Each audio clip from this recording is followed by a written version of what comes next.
د روژې دپاره یو څو مکروهات هم دي، یعنې هغه کارونه چې د هغې نه ځان وساتلی شي نو هغه به ډېره زیاته هغه ښه وي. نمبر 1 بغیر د عذر نه څه سکل، څه دي وسکل. نو دا سکنه خدای چې په خولې کې د دې د خولې سره تعلق ساتي، دا تیرولو سره تعلق نه ساتي، خو عذر نشته دی نو سکنه چې دی نه هغه نه ده پکار. اوس یو سړی داسې دی چې هغه خطرناک دی، سم خامار دی، او چې کور ته ور وننوځي چې ایله پنګولې کې چې دی نه هغه مالګه سیوایي چې بس ټول کور یې بیا په سر راغستی او دی په دې فخر هم کوي چې زه لا څوک یم. نو که د ده راښځه بیا د ده نه په یره کي او مسله ورته جوړېږي نو دا بیا انګولی یا هغه چې دی نه معمولي سکلی شي تیری به یې نو په ژبه باندې چې دی نه هغه پته ولګي چې مالګه څنګه ده. ور شریعت څومره اجازت ورکړی زنانه دپاره، خو دا صرف د دې لپاره چې دا سړي لږ ګزاره کوي.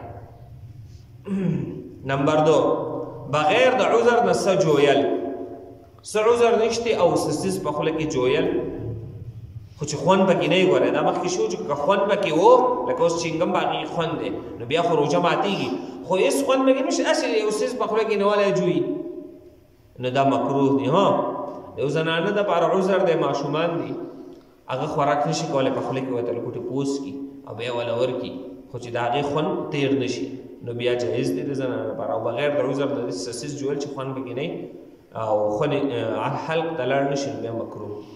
دغه رنګې دینداسه وهل، دینداسې وهلو سره روژه مکروه کېږي. هر چې مسواک دی نو مسواک وهلو سره نه مکروه کېږي بلکې مسواک په روژه کې وهل پکار دی چې خلک ووهي. او د دې نه علاوه ټوپیس وغیره نو د هغې وهل نه دی پکار، ځکه دې کې اکثر دغه زبونه او د خوند وغیره د تېرېږي. که خامخا سړی ووهي نو تش برش دې ووهي چې په هغې کې باندې ټوپیس نه یې لګېدلی، او که یو سړی په داسې طریقه وهي چې دی وایي زما نه تېرېږي، چې د بالکل صحیح یقین دی چې زما څه نه تېرېږي بیا صحیح دی د ده لپاره، خو اکثر تېرېږي. نمبر 4 ډېرې لاړې په خوله کې جمع کول او بیا یې تېرول دا هم مکروه دي. په خوله کې ډېر شی لاړې جمع کړې په خوله کې تاوی را تاوی بیا یې تېرېږي نو دا مکروه دي. داسې کار کول. نمبر 5 په روژه کې داسې کار کول چې هغه په هغې سره سړی کمزوری کېږي نو داسې د کمزورتیا کار نه دی پکار. مطلب منډې تړلې وهل، بالونه کول، د دې نه ځان ساتل پکار دی په روژه کې. ماښام خو کولی شي خو دا ورځې چې دی نو هغه ځان ته ساتل داسې پکار. روژه کې مکروه کېږي، سړی کمزوری شي، روژې ته نقصان رسېږي. ها اوس یو کس خپله مزدوري کوي نو دی خپله مزدوري کولی شي. په دې کې قاعده کلیه علما ذکر کوي په روژه کې داسې کار کول چې هغه طبعا یا شرعا بد ګڼلی کېږي دا مکروه دی. طبعا یا شرعا یعنې د انسان طبیعت یې بد ګڼي یا شریعت بد ګڼي، داسې کار کول چې دی نه هغه څه دي دا مکروه دي. اوس بعضې عذرونه داسې دي چې د هغې د وجې نه روژه ماتول جایز دي، روژه د هغې د وجې نه ماتولی شي. نو هغه څه داسې عذرونه دي چې روژه ماتولی شي. نمبر 1 مرض، یو سړی ناجوړه شو، خو داسې ناجوړه شو چې ډاکټر ورته ووایي چې روژه ماته کړه، نو خدای چې بس معمولي ټوخېږي چې دی وایي یاره بس روژه ماتوم ټوخېږم ناجوړه یم. نو په ټوخي او په یخنۍ والو باندې روژه ماتول جایز نه دی.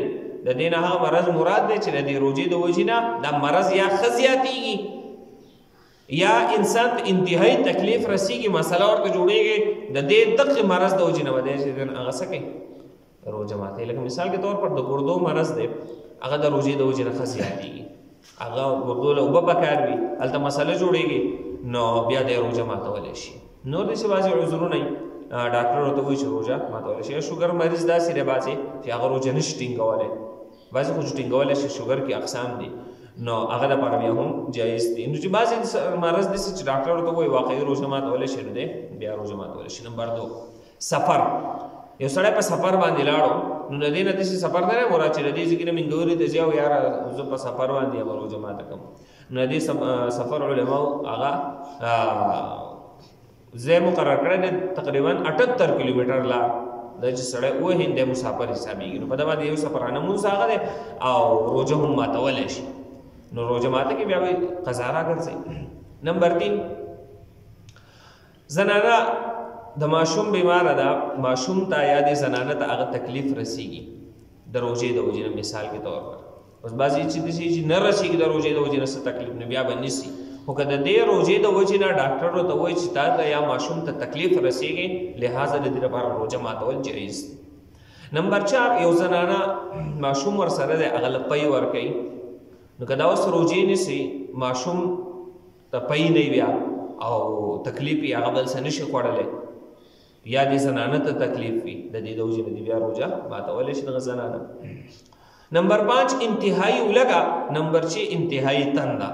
دا انتهایی ولګه او تنده داسې حالت کې چې انسان که بالفرض خوراک یې اسکاک ونه کړي د هلاکت خطر چې کېدی شي په ده باندې څه چلو شي یا بېهوشه شي یا مړ شي د ولګي د وجې نه، داسې حالت ته هغه رسېدلی نو بیا روژه ماتولی شي، بیا به یې قضا راګرځي. نمبر 7 انتهایی بوډاوالی. نو دغه مخکې هغه ذکر شول بوډاوالي کې چې دی نه هغه روژه دی ماتولی شي. دغه رنګې د دوه تقریبا هغه د زنانو سره تعلق ساتي. نمبر 10 اکراه یعنی زبردستی. څوک پې زبردستی وکړي په زور باندې پې روژه ماته کړي چې شا به روژه ماته کړه که نو وجنم دی، نو په دغه صورت کې دی روژه ماتولی شي، دی به بیا وروسته قضا راوګرځي. نو دا څیزونه چې په دې باندې روژه ماتول جایز دي، دا عذرونه دي.